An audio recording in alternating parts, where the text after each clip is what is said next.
ఏమైందండి? హారిక, పీడకలు ఏదైనా వచ్చిందా?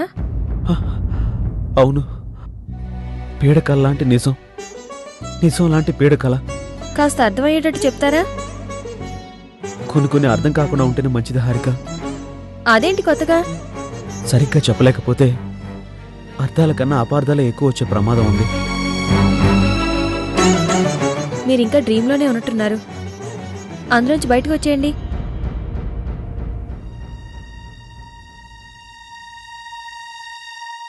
అయినా ఎప్పుడు ఎంతో ధైర్యంగా ఉండే మీరు ఇవాళ్ళేంటి ఇంత భయపడుతూ మాట్లాడుతున్నారు? కల దేని గురించి, ఎవరి గురించి? నీ ప్రశ్నకు జవాబు చెప్పిన మరుక్షణం నీకు నిజం తెలిసిపోతుంది. నువ్వు నాకు మిగిలవు హారిక. చేతిలో నిన్ను పోగొట్టుకోవడం నాకు ఇష్టం లేదు. చెప్పండి. పీడకలను గుర్తు చేసుకోవడం మంచిది కాదు హారిక. అంత భయంకరమైన కల? పాపం, మంచి నిద్ర పాడైపోయినట్టుంది. మంచి నిద్ర పాడైనా పర్లేదు, మంచి జీవితం పాడైతేనే. భయపడాల్సిన అవసరమే లేదు హారిక. వెళ్ళి పడుకో. వెళ్తానులేండి, తొందరే ఉంది. రాధ చూస్తే బాగుండదు. అదెప్పుడు నేననే మాట. నువ్వు నేను ఒకటేగా. Good night. Okay, good night.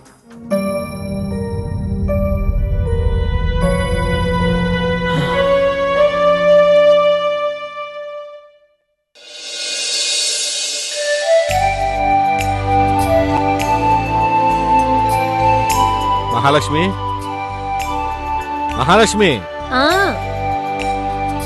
ఎక్కడా? వంటింట్లో. వంట ఇంకా కాలేదా? మీరు కాళ్ళు చేతులు కడుకునే లోపు వడియాలు వేయించడం కూడా అయిపోతుంది.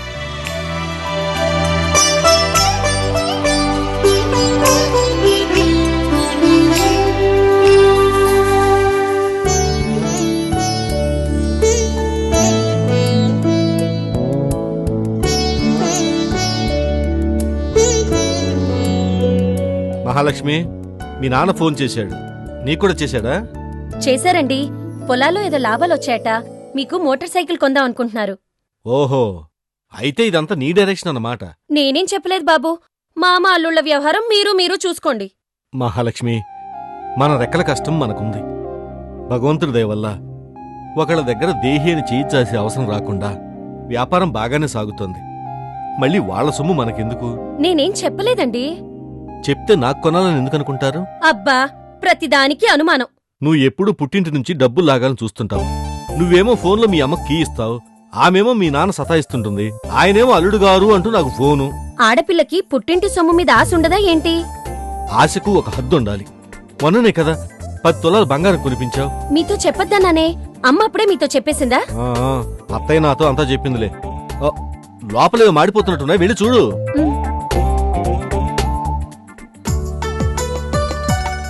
అన్నయ్య,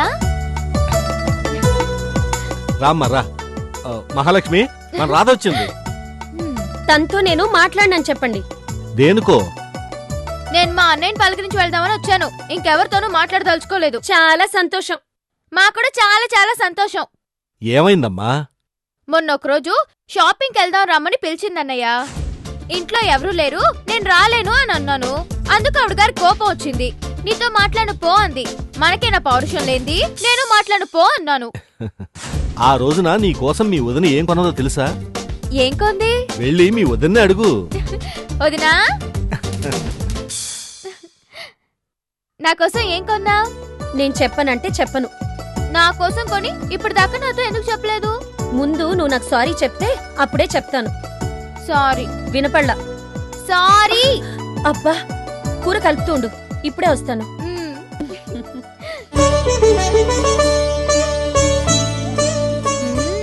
ఏవో అనుకున్నాను, వదిన బాగానే సర్దుకుంది.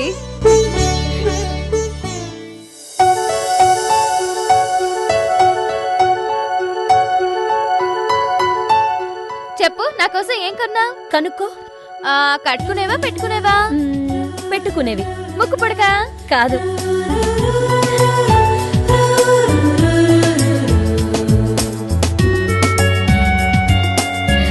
అబ్బా, ఎంత బాగుందో. మా అమ్మ సెలెక్షన్. అదే సెలెక్షనా?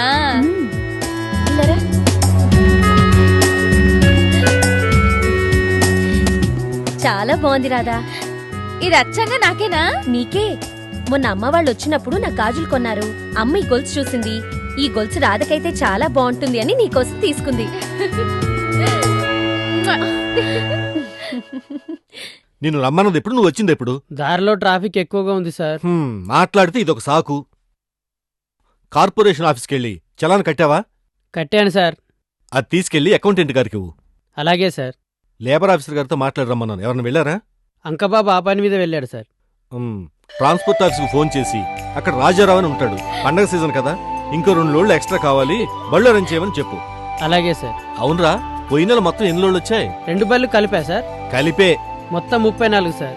కదా, మరి 32 అంటాడేంటి ఆ తిక్క వెధవా? మొత్తం లెక్కలు నా దగ్గర ఉన్నాయి సార్. నేను వెళ్ళి వివరంగా చెప్పి సరిచేస్తాను. అంతేనా సార్? ప్రస్తుతానికి ఇంతే. వెళ్ళొస్తాను సార్. భోజనం వేళకి వచ్చావు కదా, అన్నం తిని వెళ్ళు. క్యారేజ్ తెచ్చుకున్నాను సార్, ఆఫీసులో ఉంది. సరే, వాడికి చెప్పు లెక్కల్లో తేడా వస్తే తోలు ఒలుస్తానని. అలాగే సార్. ఉంటాను సార్. వెళ్ళరా. అన్నయ్య, నువ్వు మా సత్యం అనేవేనా? అదేంటమ్మా అందరిని అదరగొట్టేస్తున్నావుగా? వ్యాపారం అన్నాక ఇలాంటివన్నీ తప్పవమ్మా. అంటే వ్యాపారంలో పట్టుబడుపులన్నీ తెలిసినట్టేనా? తెలిసినట్ట అంటే తెలిసినట్టే, కాకపోతే ఎప్పటికప్పుడు తెలుసుకునేవి బోల్డ్ అని ఉంటాయి. మరి నాకు చాలా సంతోషంగా ఉందన్నయ్య. ఈ గొలుసు నీకు చాలా బాగుందమ్మా. మహాలక్ష్మి, చెల్లెలికి నాకు భోజనం వడ్డించు. అలాగే. అమ్మో, నేను ఇవాళ ఉపవాసం. ఇవాళే ఉపవాసం రాదా? మా కాపురం బాగుండాలని. బావగారు బాగానే చూసుకుంటున్నారు కదమ్మా. ఇంకా బాగా చూసుకోవాలని.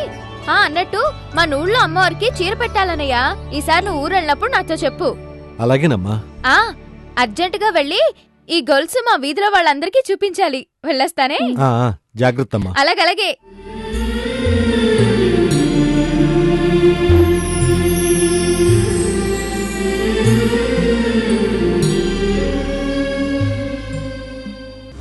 అది కాదు ఆనంద్, ఆ అమ్మాయి పరిస్థితి కూడా నువ్వు కొంచెం అర్థం చేసుకోవాలి కదా. అన్నీ ఆలోచించే కదరా నువ్వు పెళ్లి చేసుకున్నావు. సరే, నీ ప్రాబ్లం నువ్వు చెప్తున్నావు, ఇతరుల ప్రాబ్లం కూడా నువ్వు అర్థం చేసుకోవాలి కదరా. సరే, చెప్పి చూస్తాను.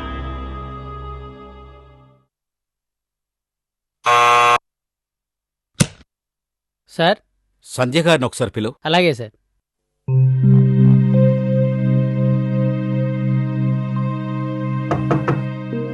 Yes, come in. రా సంధ్య, కూర్చో. Thank you sir.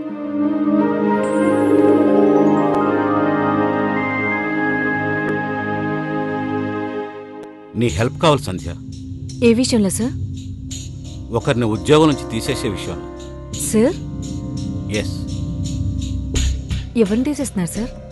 దానికంటే ముందు నాకు సంగతి చెప్పు. నీలాగా పనిచేసే అమ్మాయిలు మన ఆఫీసులో ఇంకెంతమంది ఉన్నారు? అందరూ బాగానే పనిచేస్తారు సార్. Be frank. ఉంటారు సార్, ఓ 5-6 మంది వరకు. వాళ్ళలో నీకన్నా బాగా పనిచేసే వాళ్ళు ఇంకెంతమంది ఉంటారు? ఓ 2-3. సో వాళ్ళలోంచి ఒకరిని జాబులోంచి తీసేసే విషయంలో నాకు మంచి రీజన్ కావాలి. బాగా పనిచేసే వాళ్ళని పనిలోంచి తీసేయడం ఎందుకు సార్? ఒక్కోసారి తప్పదమ్మా. Give me a good reason to terminate their services. Sorry sir, చేతనైతే ఒకరికి ఉద్యోగం ఇప్పించేందుకు సాయపడతాను, కానీ ఉద్యోగంలోంచి తీసేందుకు సాయపడ్డాం నా వల్ల కాదు సార్. అందుకేనమ్మా మీలాంటి వాళ్ళని జాబులోంచి తీసేయాలంటే నా మనసు ఒప్పదు. పోనీ నిన్ను జాబులోంచి తీసేయాలంటే ఏం రీజన్ చెప్తే బాగుంటుంది? అలా అడిగారు, బాగుంది. చూడమ్మా సంధ్య, పెళ్ళైన ఆడదానికి మొగుడే సర్వస్వం, పైగా మీ ఆయన నా బంధువు కాబట్టి నువ్వు ఉద్యోగం మానేసి ఇంటి పట్టునే ఉండు అని ఓ లెటర్ రాసి నా మొహన్ పాడేయండి, ఓ పని అయిపోతుంది. లెటర్ అలాగ ఇవ్వకూడదేమో కదా. మాటలు మాత్రం అలా మాట్లాడొచ్చా? నాకు తెలుసు సార్, నన్ను జాబ్లోంచి తీసేయమని మిమ్మల్ని ఆయన సతాయిస్తున్నారు కదూ. అంతా తెలుసన్నమాట. మీ మాట తీరు చూస్తేనే అర్థమవుతుంది. దయచేసి వాడిని అర్థం చేసుకోవడానికి ప్రయత్నించము. బాసులా కాదు, బంధువులా రిక్వెస్ట్ చేస్తున్నా. బంధు హోదాలోనే ఆయన అడిగి చూడండి, నన్ను అర్థం చేసుకోవడానికి ప్రయత్నిస్తున్నారేమో. నీతో మాట్లాడి గెలవడం కష్టమమ్మ. సరే, డైరెక్ట్గా పాయింట్కి వస్తున్నాను. ఆనంద్కి బోల్డ్ అంత ఆస్తుంది. హాయిగా అతనితో కలిసి ఎంజాయ్ చేయక ఎందుకమ్మా ఇదంతా? ఎంజాయ్ చేయడం అంటే ఏం సార్ మీ దృష్టిలో? నాకు తెలిసి జీవితంలో నాకు ఎదురైన ప్రతిదాన్ని నేను ఎంజాయ్ చేస్తూనే ఉన్నాను sir. I enjoy my job, my family, my happiness and worries. జాబ్లోంచి తీసేయడానికి తయారై ఉన్నవారు ఇవన్నీ మీకు అర్థం కావు. నేను ఆఫీస్కి రావడం మీకు ఇష్టం లేకపోతే రేపటి నుంచి రావద్దమ్మా అని చెప్పేం చాలు. వేరే రీజన్స్ ఏం చెప్పనక్కర్లేదు సార్. ఆ ముసలోళ్ళ కోసమే కదా ఇంత రిస్క్ చేస్తున్నావు. ఆ ముసలోళ్ళకి అమ్మా నాన్న అని పేరు పెట్టుకున్నాను సార్. వాళ్ళ అబ్బాయి బ్రతుకుంటే వాళ్ళని ఎంత బాగా చూసుకునేవారో అంతకన్నా బాగా చూసుకోవాలని నేను ఒట్టు పెట్టుకున్నాను సార్. ఆనంద్ గారి భార్యగా నాకు జాబ్ చేయాల్సిన అవసరం లేకపోవచ్చు. రాఘవయ్య దంపతుల కూతురిగా జాబ్ చేయాల్సిన అవసరం నాకు బాగా ఉంది. ఇక్కడ కాకపోతే మరో చోట. ఆనంద్తో ఏం చెప్పమంటావు? బాస్గానా బంధువుగానా? బంధువుగానే. సంధ్యను సంధ్యగా అర్థం చేసుకోవడానికి ప్రయత్నించమనండి. ఓకే. బాస్గా అయితే? నీలాంటి సముద్రాల్ని వదులుకోవడం నాకు ఇష్టం లేదమ్మా. ఇంకేం చెప్పు. Thank you sir. ఇక నేను వెళ్ళొచ్చా? వెళ్ళొచ్చు.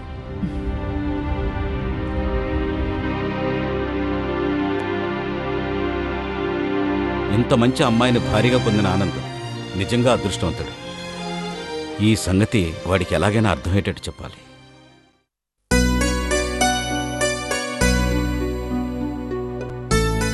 గదేందా గిట్లనే కూర్చున్నావు? లేలే. ఎక్కడికండి? అవన్నీ చెప్పనికి టైం లేదు, జల్దీ లే. ఎక్కడికో చెప్పండి ముందు. మాయదారి మైసమ్మో మైసమ్మ, మనం మైసారం బోధమే మైసమ్మ. మైసారం అంటే? గదేమైనా కావచ్చు. గది ఆటో కావచ్చు, సైన్మా థియేటర్ కావచ్చు, అరుంధతి సైన్మా కావచ్చు. నిజంగానా? మరి టికెట్లు తీసుకొచ్చారా? టికెట్లు తీసి రెడీగా ఉంచమని మా నాయన్ని లైన్లో నించోబెట్టి వచ్చిన. నువ్వు జల్దీ లేసి రెడీగా వే మైసమ్మ, మనం సైన్మాకి పోదవే మైసమ్మ. ఓ మైసమ్మో మైసమ్మో మైసమ్మో మైసమ్మ. ఏంటో యాదవ జీవితం. ఒక చీకు లేదు, చింత లేదు, ఓ పొయ్యి లేదు, సువ్వ లేదు. హాయిగా కళ్ళు కాంపౌండ్ కాడ ఉండి చీకులు బాబోయ్ చీకులు, చీకులు బాబోయ్ చీకులు, కరకరలాడే చీకులు, కమ్మని చీకులు, సీమ సరుకుతో చేసిన చీకులు, రండి బాబు రండి అంటూ హాయిగా 100కో 200కో అమ్ముకుని పోతా చీపు లెక్కర ఓ క్వార్టర్ బిగించి హాయిగా ఆనందంగా గడిపేటోడిని. ఆఖరికి ఇలా అయిపోయాను. పోనీ ఎవరో చూడకుండా ఓ అవును బిగిద్దాము అంటే టేబులో చిల్లిగవ్వలేదు. పేరుకు మాత్రం 100 కోట్లకు ఓనర్. చిన్ని అవ్వ. ఏదో బతుకని. ఏటి ఓన్నయ్య గారు ఏటలకి సిరక్కున్నారు?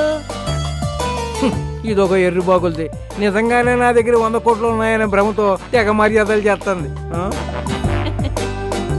అన్నయ్య గారు, అన్నయ్య గొర్రు లేదు, కాలు గొర్రు లేదు, నువ్వు ఉండమమ్మా తల్లి.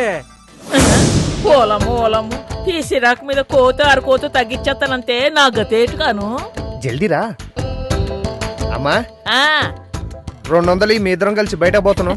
ఓలమ్మ సరదాగా బయటకు వెళ్తున్నప్పుడు 200 ఏడు సరిపోతాయిరా, 300 ఒట్టుకెళ్ళి.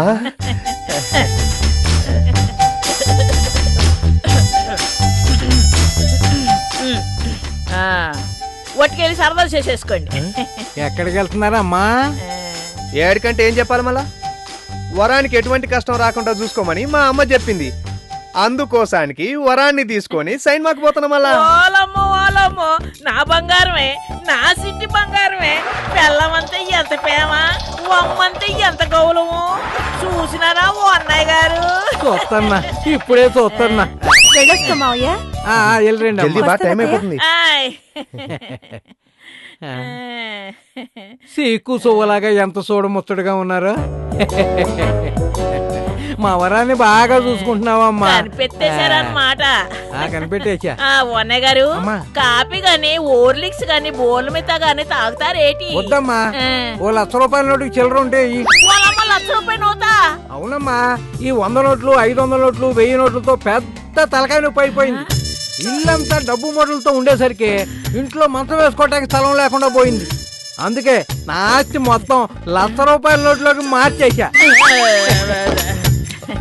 మొత్తం 10 బస్తాలు అయింది. ఓలమ్మో ఒక్కో బత్త 10 కోతులు అన్నమాట. ఎన్ని బత్తాలుండి ఏం లాభం అమ్మా? మొత్తం ₹1,00,000 నోట్లో మార్చేసరికి చేతిలో అవసరానికి వాడుకోవటానికి చిల్లిగవ్వ కూడా లేకుండా అయిపోయింది. చుట్టూ సంవత్సరం తాగటానికి గుక్కడి నీళ్లు కరువు అన్నట్టు అయిపోయింది నా బతుకు. పల్లెటూరు అన్నయ్య గారు తవరికి ఏదైనా అవసరం వస్తున్నాను లేనేటి.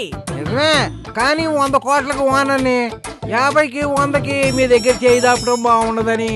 ఓలమ్మ ఎంత మాట అనేసారు అన్నయ్య గారు. మీ డబ్బు మాది కాదా, మా డబ్బు మీది కాదేటి. ఎంత కావాలేటి? ఎంతమ్మా? ఒక ₹1000 చాలు. ఇదిగో లచ్చనోడు చిల్లర దొరకంగానే ఇచ్చేస్తా. 100కి 50కి భయపడేది కాదు కాంతమ్మా. పట్టుకొస్తానండి. చిక్కావు చేతుల ముసలమ్మ, ఇక నొక్కేస్తా 1000 100 చూడమ్మా. అమ్మ అమ్మ రామ్మ అమ్మ వస్తుంది. ఇందా ఉచ్చుకోండి. వద్దులే చెల్లెమ్మ. ఓలమ్మ ఏటైపోనాది? ఏం లేదమ్మా, వరానికి తెలిస్తే బాధపడతా, ఓబులేసికి తెలిస్తే నా పరువు పోతుంది, మల్లేశానికి తెలిస్తే నా ప్రాణమే పోతుంది. ఉచ్చేది నాను, ఉచ్చుకునేస్తామరు, మధ్యలో ఆడికేటైపోనాది. దర్జాగా ఉచ్చేసుకోండి. అంతేనంటావా? ఏమిటో ఏ జన్మలో రుణమో చెల్లెమ్మా. అన్నయ్య గారు ఇప్పుడు నానిచ్చింది పోయిన జన్మలో రుణం, ఇప్పుడు తమరిచ్చేది ఈ జన్మలో రుణం.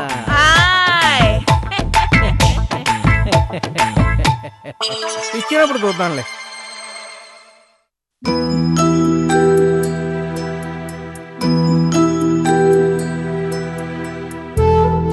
ఇప్పుడు ఎలా ఉంది నానా? ఇందాకటి కన్నా చాలా బెటర్గా ఉందమ్మా. ఇందాకైతే ఊపిరాడక అటు ఇటు అయిపోయాను. మందులు రెగ్యులర్ గా వాడకపోతేనే ఈ గొడవలన్నీ. ఎన్నిసార్లు చెప్పినా మీరు ఇంతే నానా. ఏ నుంచి జాగ్రత్తగా ఉంటాను గాని ముందు నాకు ఒక విషయం చెప్పు. ఈ సమయంలో సంధ్య ఇంట్లో ఉంటే ఎంత బాగున్నా అనుకున్నాను. ఒక్కసారి నా కూతురు నా ఇంటికి పంపించు భగవంతుడా అని మనసులో దండం పెట్టుకున్నాను. మరుక్షణంలో ఇక్కడికి వచ్చావు. అది ఎలా సాధ్యపడిందంటో.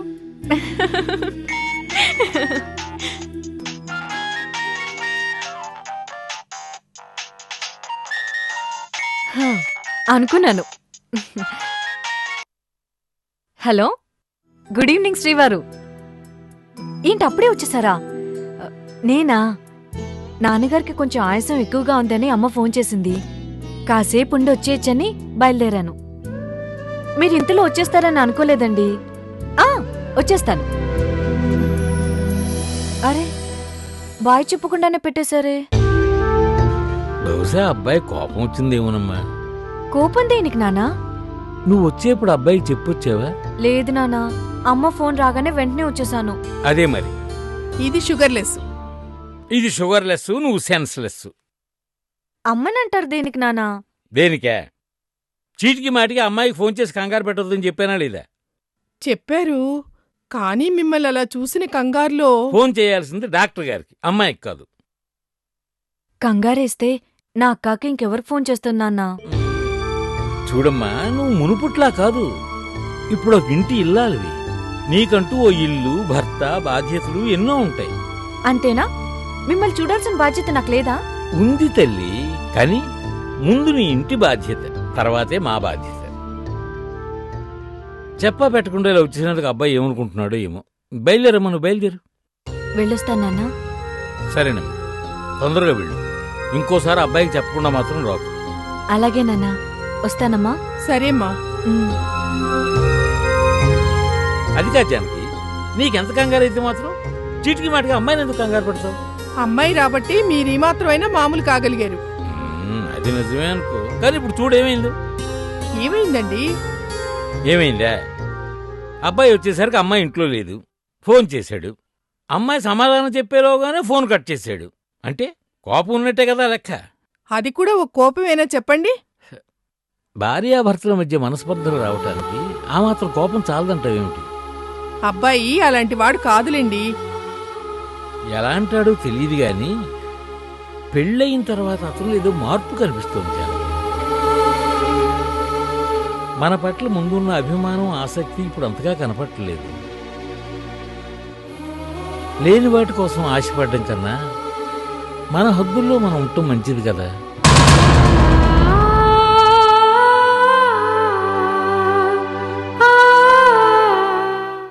నేను వచ్చేలోపే వడ్డించేసావా?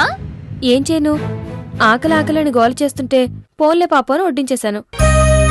ఆయనకి ఈ మధ్య ఆకలి ఎక్కువైందిలే.